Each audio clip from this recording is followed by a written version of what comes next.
It is now a well-known, heavily studied fact that the modern-day bird was once a very different-looking animal. Evolution in the form of a radical transformational adaptation, forced upon them by gradual changes in the Earth's environment, from which they whence came, that being the dinosaur. We now know this to be fact thanks to modern technology. Our capability to now scan these fossils, some found remarkably well preserved, still fortunately containing many things, which have allowed us to discover that dinosaurs had bird brains, or more accurately, birds have dinosaur brains. With current investigations even shining light upon the reality that many of these gigantic animals, including the T-Rex, once had manes made of feathers. This drastic change from the dinosaur, resulting in the vast array of creatures we see today, from the ostrich to the albatross, even to the commonly domesticated budgerigar. Yet they all share one common trait: a significant reduction in their size. Even animals which survived unchanged, such as the crocodile, still shrank considerably. This shrinking of said species having been demanded of them by environmental changes. Evolutionary adaptation, as we have covered in the past, is, in the channel's opinion, in its true sense, an adaptation of specific sets of vertebrate types, the true definition of species, not as Darwinian theory posits, of leaps between such. Thus, evolution witnessed within the animal kingdom is not indicative of a shared single ancestry, but inseparable branching from specific vertebrae or phyla groups, never proven to have leaped from one to another. As such, modern-day birds could in fact be seen as the product of de-evolutionary adaptation. This loss of size would in all probability have also resulting in a deterioration in their intellectual potential, this being due to the considerable decrease in brain mass, possibly derived from cataclysm, which deprive them of the resources needed to remain at such gigantic sizes. The reason for this digression is the channel's postulation of this same process, having once possibly occurred to Homo sapiens also. Could this explain why some of the oldest ruins are also some of the most advanced, with many remaining beyond the reach of modern man's ability to understand them? Is it possible that man once had a much higher intellect than us today, due to a far greater sized cranium? Simply put, were we once giants, just as modern-day birds were once dinosaurs? Legends and accounts of ancient giants can be found all over the world, also featuring in many ancient religious teachings. Additionally, many of the still unexplained sites of Earth regularly feature doorways many feet, sometimes even meters above that which is required by and for humans of our modern scale. The Terracotta Army, for example, is believed by many independent researchers, including Mystery History, to have been made by a lost civilization, and their average height, intriguingly, is much taller than modern man. Many accounts exist of giants, which share similar descriptive characteristics: red hair, double-rowed teeth, elongated skulls, etc. With many accounts of red-headed giant remains actually discovered and excavated all over the world, yet often all that survives of these reported events is a small news article, regularly noting Smithsonian involvement in said recoveries, yet seemingly and conveniently always slipping away from the public domain. Lovelock Cave being another example. Locals tell of it once being the home of a group of red-headed giants, which was eventually blocked and the giants burnt alive.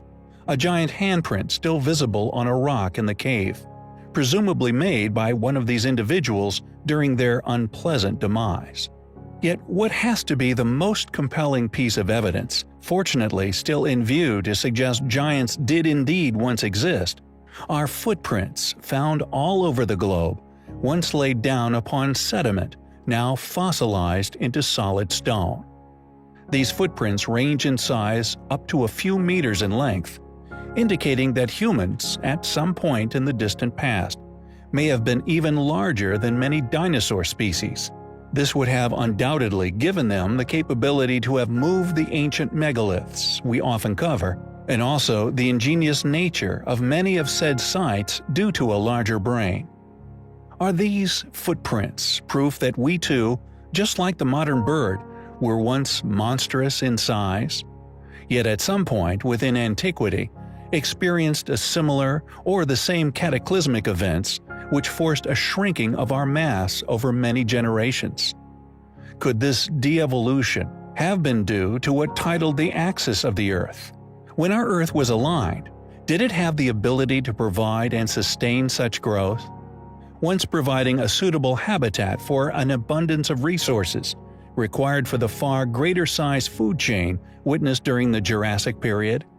We find the evidence to support the hypothesis of giant ancient humans highly compelling. Within a place called Laos, a landlocked country in the heart of the Indo-Chinese peninsula, is probably one of the most confusing archaeological sites on Earth. We have often covered possible evidence left within countless newspaper archives, logged witness testimonies, and indeed many stolen bodies of a type of ancient human far larger than we are today. Additionally, there have been many intriguing ancient giant artifacts which have been found at many sites around the world, tools, utensils, and structures, created in such scales they would be virtually useless in the hands of modern-sized people. And our archaeological site within Laos could perhaps be seen as one of the more compelling remnants, possibly left by this gigantic race of humans. However, what is seemingly the most perplexing mystery regarding this site is the aptly named Frogman, discovered at the center of this entire historical puzzle. Known as the Plain of Jars, it is an enormous ancient site, littered with countless giant stone jars, manufactured to such a scale they are clearly too large for any practical use by humans of today. Numbering over 400 at just one site, the original purpose for these stone jars high up in these locations, if indeed they were manufactured by our ancient ancestors, is a question which has evaded modern explanation and may remain impossible to answer. Out of the many hundreds of jars, it would seem none were ever decorated. All remained completely blank, except one single jar. A single giant jar adorned with the image of a frogman. According to academia, the jars date from the Iron Age around 500 BC, although any compelling reasoning for this remains elusive. It is undoubtedly one of the most important prehistoric sites in Southeast Asia, and it undoubtedly deserves more attention. Who carved these enormous jars? Why make them to such enormous and thus impractical sizes? Where did the stone come from? Or indeed, how were they carried to their final resting places high up on these plateaus? Were they possibly made by a race of giants? Who is our Frogman character? Was this single image a signature, left by the original makers of these giant jars? Unfortunately, we may never know. We have in the past covered the remarkable legends, and in particular, the intriguing enormous tombs which cover the Mediterranean island of Sardinia, long claimed as the resting places of some 800 or so ancient giants who once belonged to a now lost race of beings. It is undeniable that the scale of these inner chambers is of considerable size, most capable of housing remains of a size of 15 feet or more in height. There are, undeniably, many compelling pieces of written reports, and indeed photographic evidence of the discovery of ancient giant remains. Yet nearly all seemingly vanish into thin air, many shortly following the mention of the involvement of certain academic institutions, such as the claimed 3,000 or so remains claimed to have been excavated by Ralph Glidden on Santa Catalina Island, located within the Channel Islands during the early 20th century, all of which now lost. However, like the many ancient ooparts we share, There are that rare few which have fortunately made their way into the hands of private collectors or individuals lacking any agenda but that of revealing the truth of these objects' existence. And one such scenario involves that of a Luigi Muscus, a man who actually owns farmland on the island of Sardinia, upon which he claims to have found gigantic molars of a hominid appearance. In tandem with her appearance on the program Coast to Coast AM in the U.S., Paola Harris shared his extraordinary photos.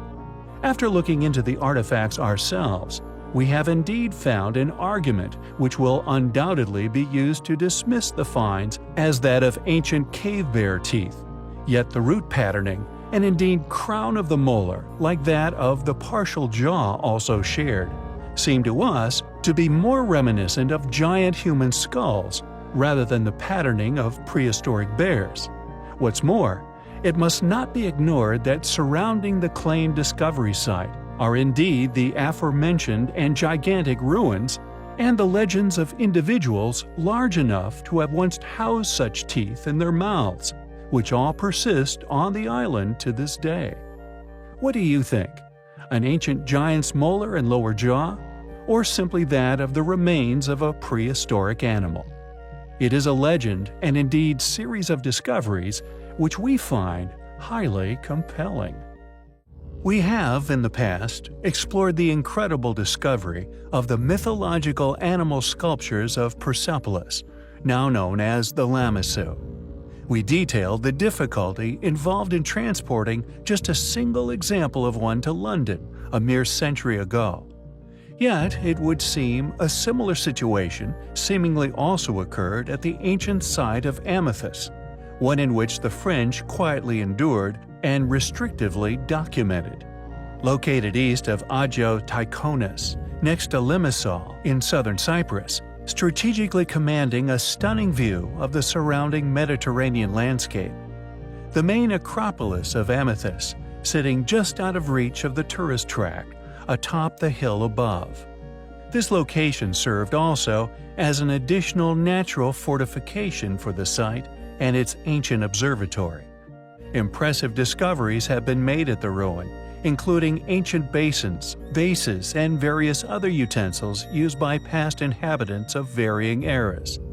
Atop the hill were two giant vases decorating the entrance to the main temple, one once dedicated to the god of love Aphrodite, each of which being 1.85 meters tall and weighing an immense 14 tons each. One of which being stolen by the French, specifically architect Edmond de Thouet, during the Ottoman occupation of Cyprus, supposedly given permission to take it away to his country. It now rests in the Louvre Museum in Paris. His documentation of this ordeal, we feel, is a revealing insight into the clear prohibition from exposing the astonishing capabilities of ancient civilizational capability. He reservedly wrote of the ordeal of getting it back to Paris in his diary. Quote, "Our last day was dedicated to Amathus, the only sanctuary of Aphrodite that we visited. There, we found two huge stone vases, 3.4 meters in diameter. I could not figure out the amount that was buried in the ground, and only a measure of the artifact which was sticking out. I thought if I managed to get it out of there and to convey it into the sea, it will be my biggest achievement. I will begin to study the ways and mechanisms needed to achieve this and to have it transferred. This will create a big impression in the Louvre." End quote. Who made these vases, or indeed the Acropolis itself? They were clearly astonishing vases, having existed to this day and beyond, and along with their sheer weight, we undoubtedly find them highly compelling.